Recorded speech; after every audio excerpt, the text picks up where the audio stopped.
യേശുക്രിസ്തുവിൻ്റെ നിസ്തുല്യമായ നാമം ഇന്ന് പകലിൽ മഹത്വപ്പെടുമാറാകട്ടെ. കർത്തൃസന്നിധിയിൽ കൂടി വന്നിരിക്കുന്ന എല്ലാ പ്രിയമുള്ളവർക്കും ഞാൻ വന്ദനം ചൊല്ലുന്നു. ദൈവവചന ധ്യാനത്തിന് ആധാരമായിരിക്കേണ്ടതിന്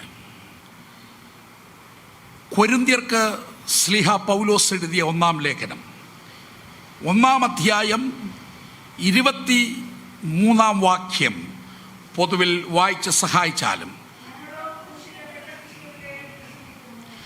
ഞങ്ങളോ ക്രൂശിക്കപ്പെട്ട ക്രിസ്തുവിനെ പ്രസംഗിക്കുന്നു. But we preach Christ crucified. Christ crucified എന്നുള്ള വാക്ക്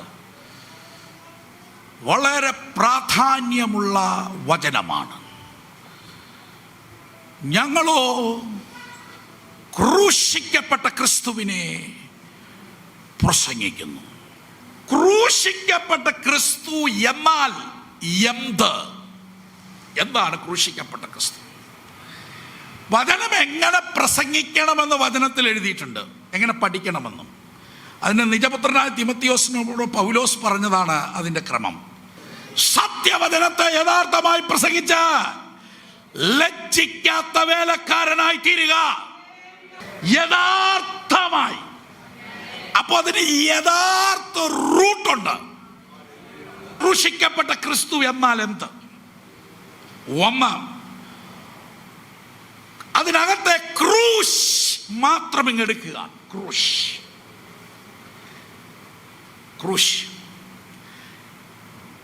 ക്രൂശിന്റെ 3 വീക്ഷണങ്ങൾ. 2,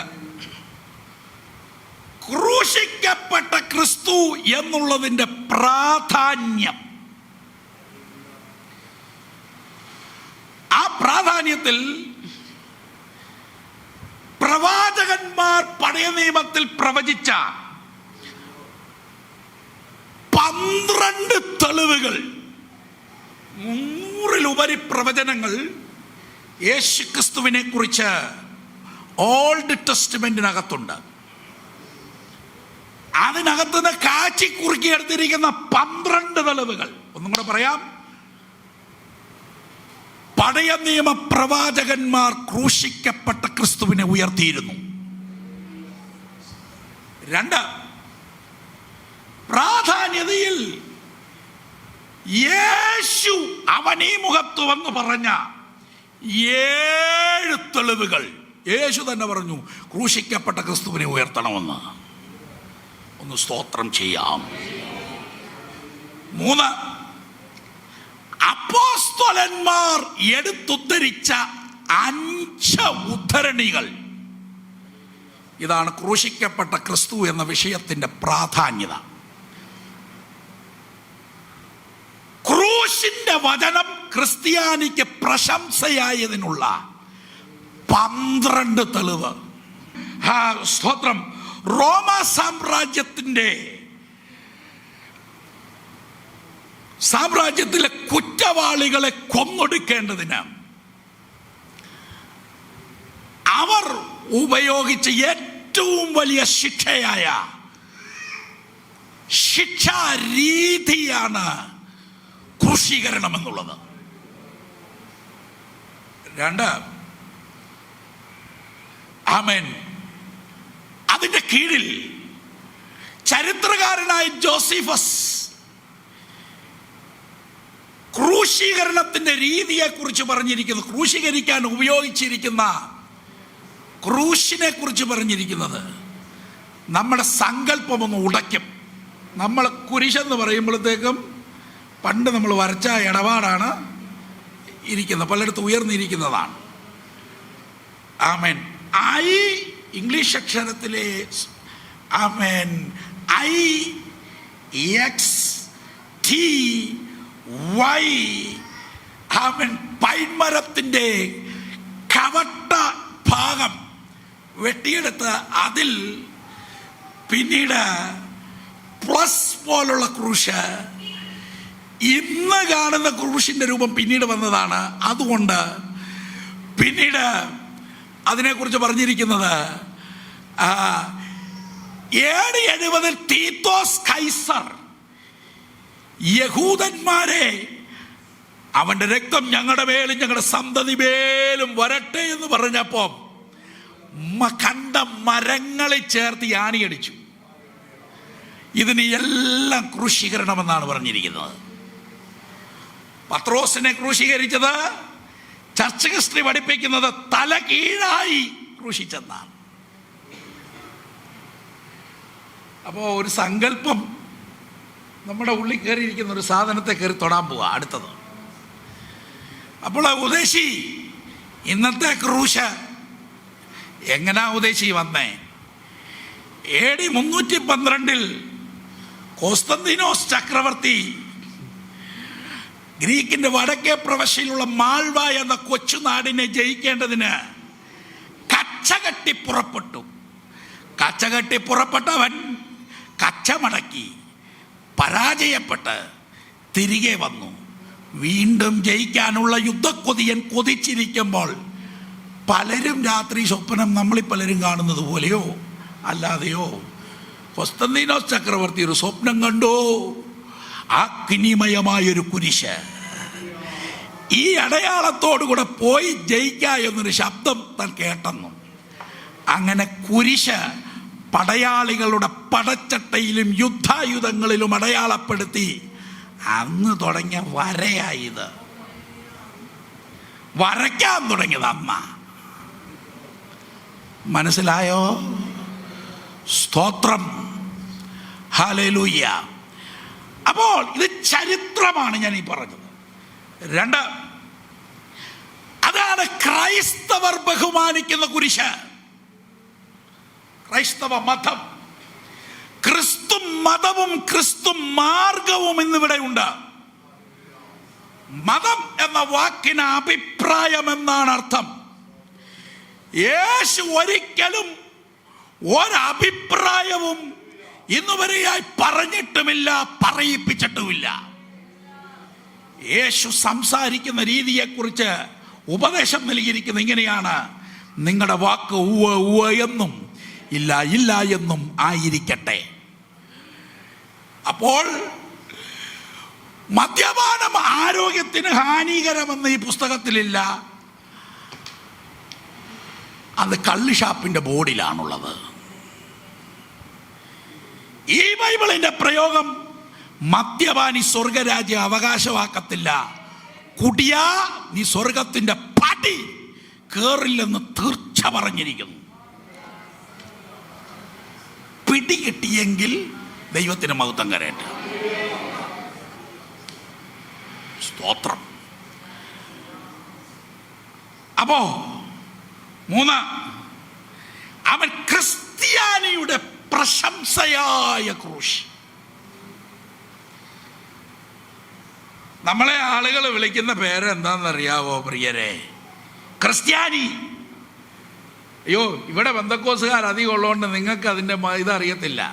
ഇച്ചിരി വടക്കോട്ടൊക്കെ ചെല്ലണം. നായന്മാരും ബ്രാഹ്മൺസും എല്ലാവരും താമസിക്കുന്ന സ്ഥലങ്ങളും ഹൈന്ദവ സഹോദരന്മാരൊക്കെ താമസിക്കുന്ന ഇടത്തോട്ട് ചെന്ന് കഴിഞ്ഞാൽ അത് നസറാനിയുടെ വീടാന്ന് പറയും, ക്രിസ്ത്യാനിയുടെ വീട്. ക്രിസ്ത്യാനി എന്ന പ്രയോഗം ബൈബിളിൽ ഉണ്ട്. എവിടെയാ? എവിടെ വെച്ച് പേര് വീണു? അന്ത്യോക്യയിൽ വെച്ച്. ഒന്ന് സ്വോത്രം ചെയ്യാം. ആമേൻ. അപ്പോൾ ക്രൂശിക്കപ്പെട്ട ക്രിസ്തു എന്നുള്ളതിലെ ക്രൂശ് എന്ന ഭാഗം മാത്രമാണ് നമ്മൾ ചിന്തിച്ചത്. യേശുവിന്റെ ക്രൂശീകരണത്തിന് പ്രാധാന്യം എന്താണ്?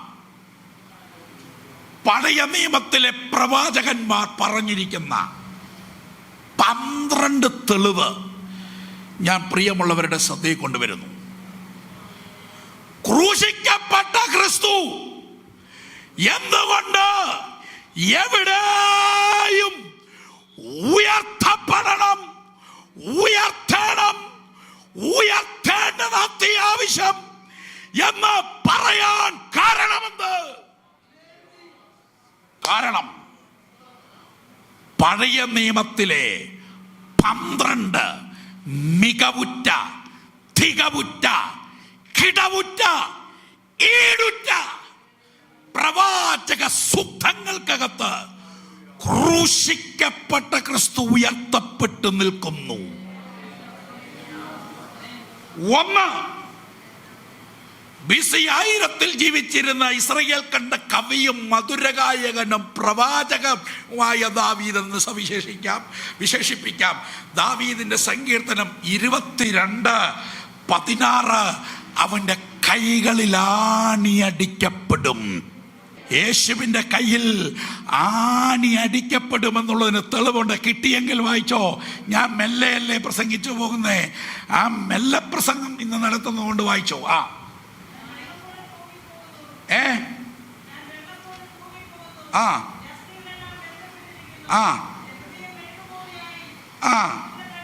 16 വാക്യം വന്നോ.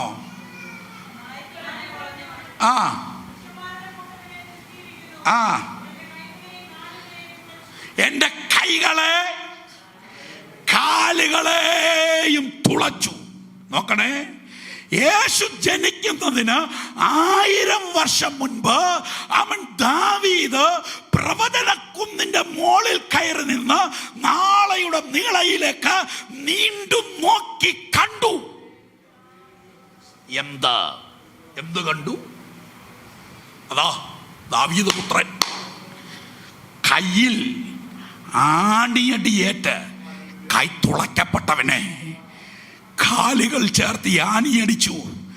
അവന്റെ കാലുകൾ ആണികളാൽ തുളയ്ക്കപ്പെടുമെന്ന് പ്രവചിച്ചു. ആമേൻ. സന്തോഷത്തോടെ സ്തോത്രം ചെയ്യാം. അല്ലയോ ക്രിസ്ത്യാനിയെ, അല്ലയോ ആമേൻ ഭൂസൈമാവാസികളെ, അല്ലയോ ഇന്നിവിടെ കൂടി വന്നിരിക്കുന്ന ദൈവജനമേ, യേശുവിന്റെ കയ്യിൽ യാദൃശിക കയറിയതല്ല ആണി, അബദ്ധവശാൽ കയറിയതല്ല ആണി, പ്രവചനത്തിന്റെ നിവർത്തിയായി കയറിയതാ ആണി.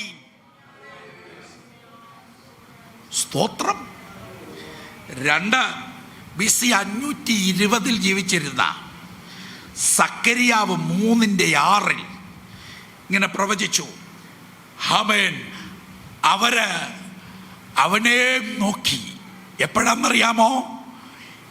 യെശയ്യാ പ്രവചനം 63:1 പ്രകാരം ഏദോമിൽ നിന്ന് രക്താംബരം ധരിച്ചുകൊണ്ട് ബൊസ്രയിൽ നിന്ന് വസ്ത്രാലങ്കൃതനായി തന്റെ ശക്തിയുടെ മഹാത്മ്യത്തിൽ നടകൊള്ളുന്നോരിവനായി ഏകനായി മുന്തിരിച്ചക്ക് ചവിട്ടി ജാതികളെ ക്രോധത്തോടെ ചവിട്ടി. ആമേൻ. അങ്ങനെ വരുന്ന ആ അരുമനാഥനെ ഒന്ന് കാണണം. സ്തോത്രം. മിസ്രയീമിനെ ജയിച്ച് മടങ്ങി വരുന്ന അവൻ ദശരാഷ്ട്ര സംഘടനയും പൈശാചികത്വവും അവൻ മൃഗവും കള്ളപ്രവാചകനും മഹാസർപ്പമടങ്ങിയ പൈശാചികത്വവും ദശരാഷ്ട്ര സംഘടനയും അർത്ഥാൽ എതിർ ക്രിസ്തുവും സംഘവും അവര് ഇങ്ങനെ വരുമ്പോൾ സ്തോത്രം സ്തോത്രം സ്തോത്രം. അതിനു മുമ്പ് ഇസ്രായേലിന് മുൻപിൽ യോസേപ്പ് സഹോദരന്മാർക്ക് വെളിപ്പെടുത്തിയതുപോലെ അവിടുത്തെ ഓമനകുമാരൻ വെളിപ്പെടുത്തും. അങ്ങനെ വെളിപ്പെടുത്തുന്ന സമയത്ത് അവന്റെ കയ്യിലെ മുറിവുകൾ അവർ കാണും. അവർ ചോദിക്കും, അല്ലയോ മശിഹായേ, മശിഹായേ, അങ്ങയുടെ കൈക്ക് എന്തു പറ്റി? എവിടെ വെച്ച്? ആമേൻ. ഒരു മുറിവ്, ഈ മുറിവ് എവിടെ വെച്ചുണ്ടായി? അന്നേരം അവൻ അവരോട് മറുപടി പറയും, എന്നെ സ്നേഹിക്കുന്നവരുടെ വീട്ടിൽ വെച്ച് ഞാൻ അനുഭവിച്ചതാണേ. ആമേൻ. സ്വോത്രം സ്വോത്രം സ്വോത്രം.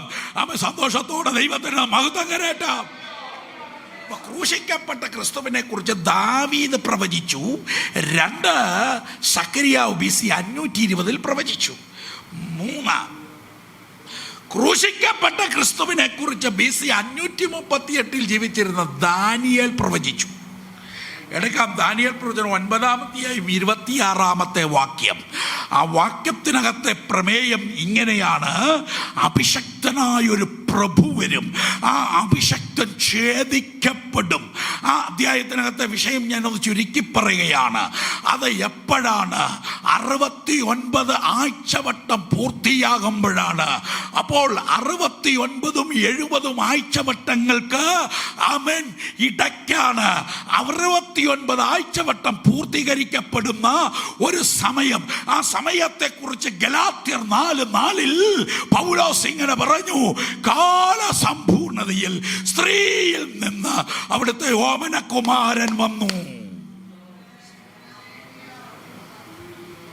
സ്തോത്രം. അപ്പോളേ യേശുവിൻ്റെ ഒന്നാം വരവ് ഇപ്പൊ കിട്ടിയ നടത്തിപ്പാന്ന് പറഞ്ഞു വന്നല്ല. സ്തോത്രം. ഞാൻ കണ്ണിറുക്കി പിടിച്ചോണ്ടിരുന്നപ്പോൾ ആത്മാവ് എന്നോട് പറഞ്ഞു ഇപ്പോ ഭൂമിയിലേക്ക് വരണം. അങ്ങനൊന്നും അല്ല യേശു വന്നത്.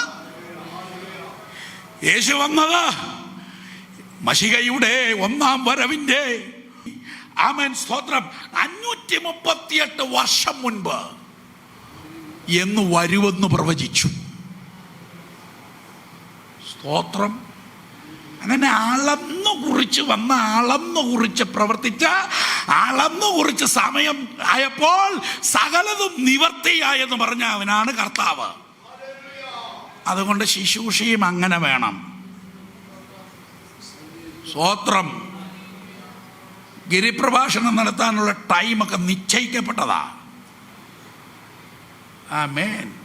അപ്പം നമ്മുടെ മുമ്പിലുള്ള സമയം കുറെ അങ്ങനെ കളയാം, കുറെ ഇങ്ങനെ കളയാം, കുറച്ച് അങ്ങനെ കളയാം, കുറച്ച് അങ്ങനെ കളയാം. അല്ല, ആയിരത്തിൽ ജീവിച്ചിരുന്ന ദാവീദ് 22:1 പറഞ്ഞു അവിടുത്തെ ഓമന കുമാരൻ കൈവിടപ്പെടുമെന്ന്. എൻ്റെ ദൈവമേ, എൻ്റെ ദൈവമേ, നീ എന്നെ കൈവിട്ടതെന്ത്? ഏലി ഏലി ലമ ശബക്താനി. എൻ്റെ ദൈവമേ, എൻ്റെ ദൈവമേ, നീ എന്നെ കൈവിട്ടതെന്ത്? ഈ വാക്ക് അപ്പ കിട്ടിയപ്പോ എടുത്ത് പൂശിയതല്ല. ക്രൂശി കിടക്കുന്നതിന് 1000 വർഷം മുമ്പ് ദാവീദ് പ്രവചനാത്മാവിനാൽ പ്രവചിച്ചിരുന്നു. സ്തോത്രം. ആരെ? ക്രൂശിക്കപ്പെട്ട ക്രിസ്തുവിനെ. ചില നിമിഷങ്ങൾ കഴിയുമ്പോൾ തിരുവത്താഴത്തിലേക്ക് കയറാൻ പോവുക. അത് രോഗശാന്തിയുടെ ഓർമ്മയ്ക്ക് വേണ്ടിയുള്ളതല്ല. ഭൂതം സഭയിൽ നിന്ന് പണ്ടൊരു പ്രവാചകൻ വന്നപ്പോൾ അവൻ ഭൂതം ഒരു വ്യക്തിയുടെ ശരീരത്തിൽ നിന്ന് അഴിഞ്ഞു പോയി, അതിൻ്റെ ഓർമ്മയ്ക്കായി വേണ്ടിയുള്ളതുമല്ല. സ്തോത്രം. ആമേൻ. സ്തോത്രം. വീട് തന്നു, അതിൻ്റെ ഓർമ്മയ്ക്കായുള്ളതുമല്ല. കാറ് തന്നു, മക്കളെ എല്ലാം വിദേശത്തേക്ക് കയറ്റി വിട്ടു, അതിൻ്റെ ഓർമ്മയ്ക്കായിട്ടുള്ളതുമല്ല. ഇതിൻ്റെ ഒന്നും ഓർമ്മയ്ക്കായിട്ട് ഒരു കൊച്ചു പരിപാടി പോലും ആമേൻ സ്തോത്രം എൻ്റെ കർത്താവ് ചെയ്തിട്ടില്ല. എന്നാൽ അവിടുത്തെ ക്രൂശീകരണത്തിൻ്റെ ഓർമ്മ സഭയ്ക്കകത്ത്, വ്യക്തിക്കകത്ത് ഒരു നിമിഷം പോലും നഷ്ടപ്പെട്ടു പോകരുതെന്ന് അവിടുന്ന് നിർബന്ധമുള്ളത് കൊണ്ട് ആമേൻ സ്തോത്രം അതിപ്രാധാന്യത ക്രൂശിക്കപ്പെട്ട ക്രിസ്തു എന്ന പ്രമേയത്തിനുണ്ട്. സ്തോത്രം. സ്തോത്രം. ഞാനൊരു കാര്യം തെളിച്ചു പറയാം പ്രിയമുള്ളവരെ. ക്രൂശിൻ്റെ വചനം ഉയർത്തും തോറും നമ്മൾ ഉയരും. ക്രൂശിൻ്റെ വചനം ഉയരും തോറും നമ്മുടെ സ്ഥിതി മാറും, പിന്നെ മടുക്കത്തുമില്ല. ഇനി അടുത്തത് ആമേൻ സ്തോത്രം. BC 520 ജീവിച്ചിരുന്ന സക്കരിയാവ് ആമേൻ 12-ാം അധ്യായം 10-ാം വാക്യത്തിനകത്ത് യേശുവിൻ്റെ വിലാപ്പുറത്തെ കുറിച്ചൊരു വിവരണം. അതെന്താണെന്നറിയാവോ? ഹോ സ്തോത്രം. തങ്ങൾ കുത്തിയിട്ടുള്ള മംഗലേക്ക് നോക്കും. വിലാപ്പുറം കുത്തി തുറക്കപ്പെട്ടിരിക്കുന്നു. റോമൻ സാമ്രാജ്യത്തിന്റെ ആരോഗ്യ ദട്ടഗാത്രനായ ഒരു കാവാലികൻ കൂർത്തുകൂർത്ത മുനയുള്ള ഒരു കുന്തമെടുത്ത ഒരു കുത്ത. പടയാളിയുടെ കുത്തും നമ്മുടെ കയ്യിൽ ആ കുന്തം കിട്ടിയാൽ അത് വേറെ വഴിക്ക് പോകും. പടയാളി കുത്തിയ കുത്ത് എന്ന് പറഞ്ഞു കഴിഞ്ഞാലുണ്ടല്ലോ, ഒത്തിരി പരിശീലനം നേടിയിട്ട കുന്തം ഉപയോഗിക്കുന്ന പടയാളിക്ക് ഒത്തിരി ട്രെയിനിങ് കഴിഞ്ഞാൽ ഈ കുന്തം കയ്യിലിരിക്കുന്നേ. കുന്തമെടുത്തൊരു കുത്തിയപ്പോൾ ക്രൂശിക്കിടക്കുന്ന അരുമനാഥന്റെ വിലാപ്പുറത്ത് നിന്ന് രക്തവും വെള്ളവും അവസാന തുള്ളിയായി വെളിയിലേക്ക് വരികയാണ്. സ്തോത്രം. ഇത് സക്കറിയാവ് 520 വർഷം മുൻപ് പ്രവചനാത്മാവിൽ കണ്ടിരുന്നു. അതുകൊണ്ട് ക്രൂശിക്കപ്പെട്ട ക്രിസ്തു പ്രാധാന്യമുണ്ടോ? സ്തോത്രം, സ്തോത്രം. 5 തെളിവാ പറഞ്ഞത്. ആമേൻ. BC 750-700 യെശയ്യാവിന്റെ കാലയളവാ. യെശയ്യാ പ്രവചനം 53:9 യേശു ക്രൂശിക്കപ്പെട്ട് കിടക്കുമ്പോൾ വലത്തും ഇടത്തും ഓരോ കള്ളൻ കിടക്കുന്നത് യെശയ്യാ ദീർഘദർശി കുന്നിൻ്റെ മുകളിൽ, പ്രവചനക്കുന്നിൻ്റെ മുകളിൽ കയറി നിന്നിട്ട് 750 വർഷത്തിന് അപ്പുറത്തേക്ക് നീണ്ടു നോക്കി കണ്ടു. ഇവിടെ പുറമറ്റത്തിരിക്കുന്ന ആർക്കെങ്കിലും ഒരു 50 വർഷം അപ്പുറമുള്ളത് കാണാനുള്ള കപ്പാസിറ്റി ഉണ്ടോ? പോട്ടെ. സ്തോത്രം. യെശയ്യാവ് 700 വർഷാനന്തരം കാൽവറി മലമുകളിൽ കുരിശിൽ കിടക്കുന്ന യേശുവിൻ്റെ ഇടത്തും വലത്തും അധർമ്മികൾ കിടക്കുമെന്നുള്ളത് ആത്മാവിൽ കണ്ടു. സ്തോത്രം. അപ്പോൾ ക്രൂശിക്കപ്പെട്ട ക്രിസ്തു എന്ന പ്രമേയം എല്ലാവരും കേട്ടോളിൻ. ഇത് പെന്തക്കോസുകാരുടെ കണ്ടുപിടുത്തമല്ല. ശ്ലീഹ പൗലോസ് നല്ല ചൂട് കയറിയപ്പോൾ എഴുതിയതല്ല. ഇന്നലകളിലെ നിശ്ചയിക്കപ്പെട്ട, ഇന്നലകളിലെ പ്രവാചകന്മാർ ഉയർത്തിപ്പിടിച്ച അവൻ പ്രവാചകമാണ്. അവൻ അധർമ്മികളോടുകൂടെ എണ്ണപ്പെടും. 7-ാമത്തെ തെളിവ് BC 1000 അല്ല, BC 1000 അതിന്റെ സങ്കീർത്തനങ്ങൾ 22:18 അവന്റെ അങ്കിക്കായിട്ട് അവർ ചീട്ടിടുന്നു. യേശുവിൻ്റെ അങ്കി കീറുകയല്ലെന്നും ആ അങ്കി, ഇങ്ങോട്ട് ശ്രദ്ധിച്ചേ, ക്രൂശിക്കപ്പെടുന്നതിന് മുന്നമേ ഈ അങ്കി അവരങ്ങ് ഊരി, മേലങ്കി. എടാ പടയാളികൾ വില കൂടിയ അങ്കിയാ, ശ്രദ്ധിക്കണമേ. മേൽ തൊട്ട് അടിവരെയും അവൻ നെയ്തെടുത്ത നല്ല അങ്കിയാ. അങ്കി ഇങ്ങ് ഊരുക. അങ്കി ഊരുമ്പോൾ അല്ല, ക്രൂശിക്കാൻ പോകുന്നവൻ്റെ അങ്കി ഊരുന്നത് എന്താ? പടയാളിക്ക് ഇതറിയത്തില്ല. അവൻ്റെ അങ്കി ഊരിയെടുക്കുമെന്നും അങ്കിക്ക് വേണ്ടി ചീട്ടിടുമെന്നും ആമേൻ മഷിക ഭൂമിയിൽ വരുന്നതിന് 1000 വർഷം മുൻപ് പ്രവാചകൻ പ്രവചിച്ചു. അതുകൊണ്ട് ക്രൂശിക്കപ്പെട്ട ക്രിസ്തു അവൻ പ്രവാചക പുസ്തകങ്ങൾക്കകത്ത മറവല്ല, തെളിവാണ്. അടുത്തത് അവൻ BC 750 യെശയ്യാ പ്രവചനം. അവൻ യെശയ്യാ പ്രവചനം അതിൻ്റെ 53:9 അവൻ്റെ അടക്കത്തില് VVIP അടക്കാൻ വരുന്ന കാര്യം. സ്തോത്രം. അല്ല, അരിമത്യക്കാരൻ ജോസേപ്പേ, ശ്രേഷ്ഠ മന്ത്രിയെ, നല്ലവനും നീതിമാനും ദൈവരാജ്യത്തെ കാത്തിരുന്നോനുമേ, ആമേൻ, ശ്രേഷ്ഠ ഗുരുവായ നിക്കോദിമോസേ, നിങ്ങൾ രണ്ടും കൂടെ ഒത്തുകൂടി ആമേൻ ക്രൂശിന്റെ ചവിട്ടിൽ ഇങ്ങനെ വന്ന് നിൽക്കുന്നതിന് കാരണം എന്താ? അവർ യാദൃച്ഛിക വന്നതല്ല, VIP വരുമെന്ന് സ്തോത്രം പ്രവാചകനിലൂടെ പ്രവചിച്ചു. അവൻ്റെ അടക്കത്തിൽ അവൻ സമ്പന്നന്മാരോടുകൂടെ ആയിരിക്കും. കരമുയർത്തി ദൈവത്തിനൊന്ന് മഹത്വം കരേറ്റാം. അവൻ BC 4000 ജീവിച്ചിരുന്ന ആദാമിൻ്റെയും ഹവ്വയുടെയും കാലത്ത് കുറച്ചൊരു വെളിപ്പാട് പർവ്വതത്തിലിരുന്ന മോശയ്ക്ക് കിട്ടി. ഉൽപ്പത്തി പുസ്തകം എഴുതിയത് ആരാ മക്കളെ? ആദാം ഹവ്വയും കൂടെ. മോശ. അല്ല, ഉറപ്പോടെ പറഞ്ഞോണം. ആരാ മോശേ? മോശ. ആരാ? മോശ. സ്തോത്രം. മോശയാണ് എന്ത് ചെയ്തത്? പർവ്വതത്തിൻ്റെ മുകളിൽ വെച്ച് ഇത് എഴുതിയത്. തന്നയിൽ നിന്ന് ഇന്നലകളുടെ ഗതകാലം. ആ ഗതകാലത്തിൽ ഏദനിൽ ഹല്ലേലൂയ അവൻ ഒരു വചനം വെളിപ്പെടുകയാണ്. അതെന്താണെന്നറിയാവോ? ആമേൻ, കന്നുകാലികളിൽപ്പെട്ട ആ പാമ്പ് അവിടെ വന്നിട്ട് ഇഴഞ്ഞു വന്നെന്നൊക്കെ ചിലർ പറയാറുണ്ട്. അബദ്ധമാണേ. പാമ്പ് അങ്ങനൊന്നുമല്ല വന്നത്. ചില ഫിലിം കണ്ടിട്ടേ പാമ്പ് ഇഴയാൻ തുടങ്ങിയത് ശാപം വന്ന ശേഷമാ.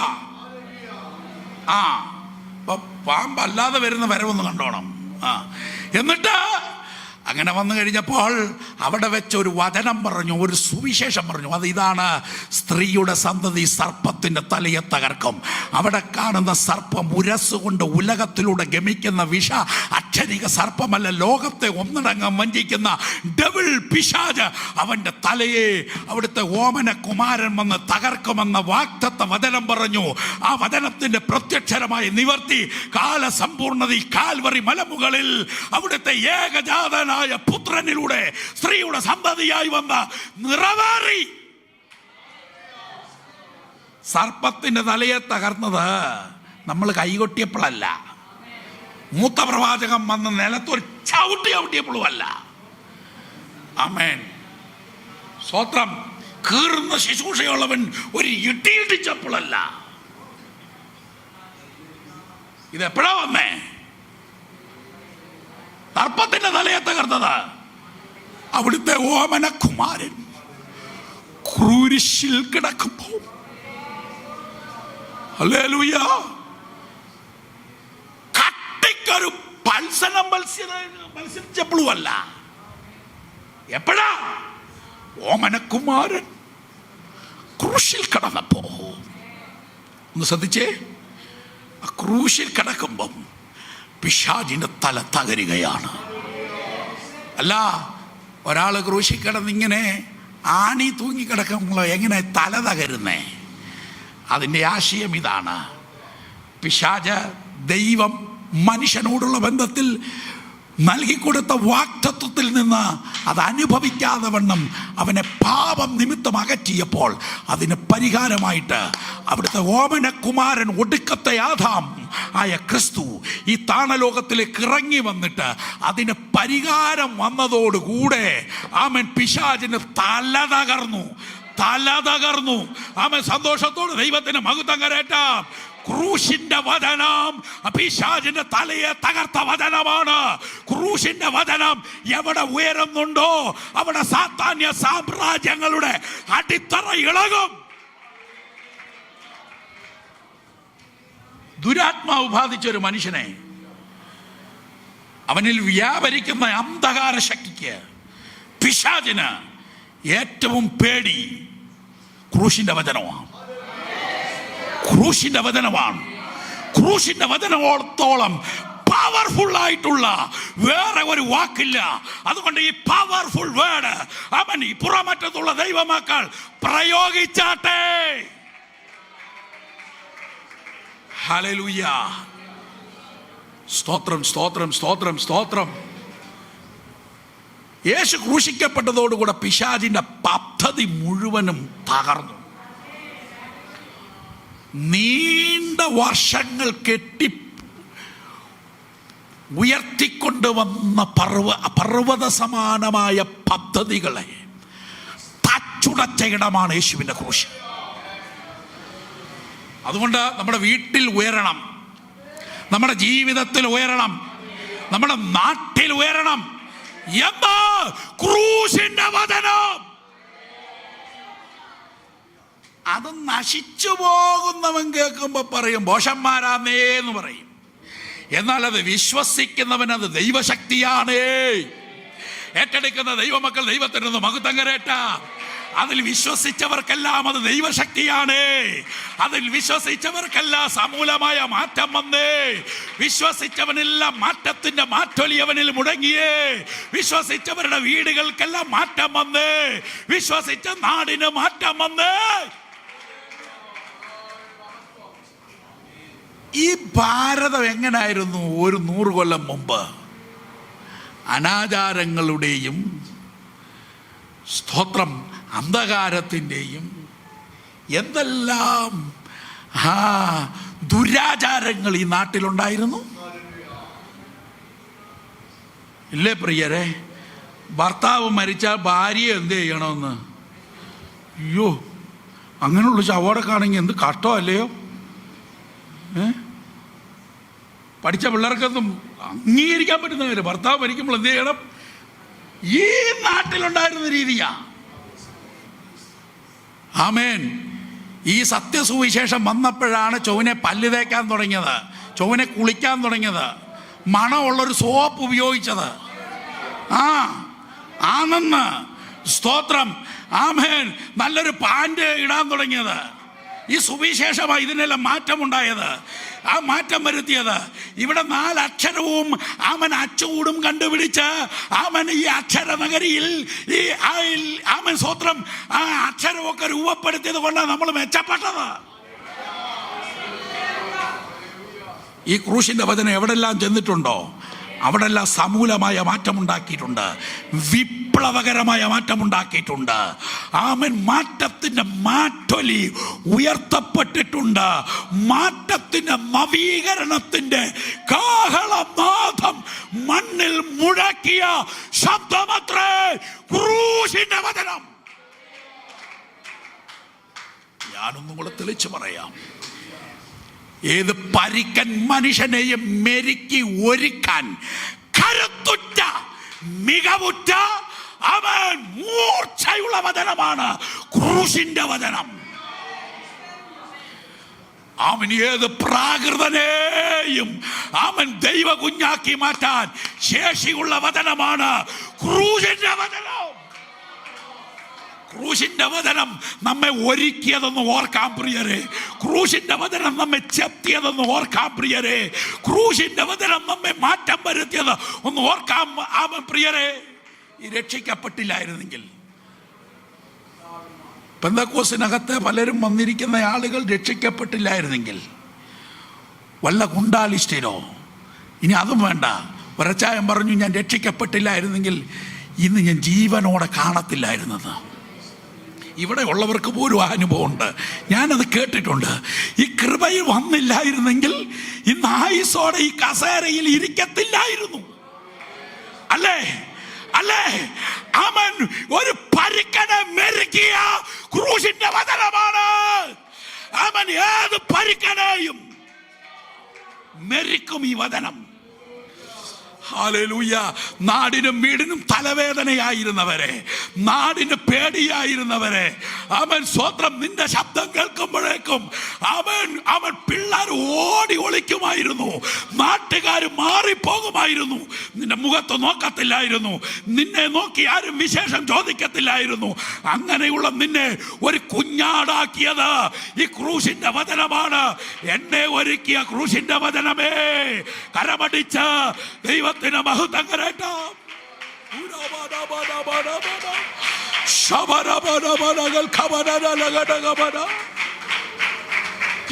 യേശുവിനെ